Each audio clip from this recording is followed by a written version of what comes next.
If you want, you can import commercials into Music One. Then you can see a very accurate tally of the total amount of content in each hour in the completed schedule. You can send a fully merged log to your digital automation system, and you can print a merged log to paper.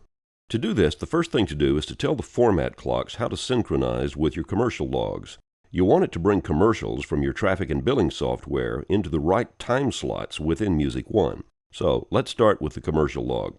Your traffic and billing software has its own format set up, a certain number of commercial breaks an hour and a certain starting point for each one. The traffic and billing software produces a text log for each schedule. This is the log that's normally read and imported by your digital system. Here we have opened one with a text editor so you can see the formatting. In this one, the first commercial break starts at 10 past the hour, the next at 20, there's another one at 30, another at 40, and another at 47. In Music One, it doesn't make any difference how many spots are in each break. It just needs to know the start time each break is given in the traffic and billing format. Now, in the Music One format clocks, we have to add a special kind of unit, a spot break unit, with a start time that will correspond with the start time of each break in the traffic format. We click the Music Notes icon to open up the Add Format Clock item window, and we select the Special button. There are 5 different kinds of items here, and we want to add a spot break.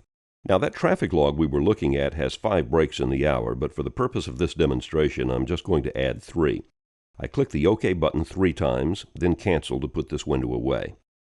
Now I drag the 3 new items to the proper position in the clock hour by pointing at each item name. I click and hold the left mouse button, then I drag the name over to and on top of the item name where I want it to be. Let's put this one down at the bottom of the hour, and the last one at about 47.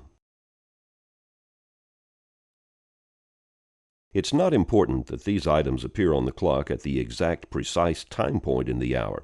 You see here the break at the bottom of the hour looks like it's actually going to start at around 32 on average. We'll give you personal instructions about how to handle units that do require precise start times. Now, we have to tell each spot break where to look in the traffic log for the commercials to import into the break. Point at the break name and do a right click, and then select Properties. Next, select the Start Time tab.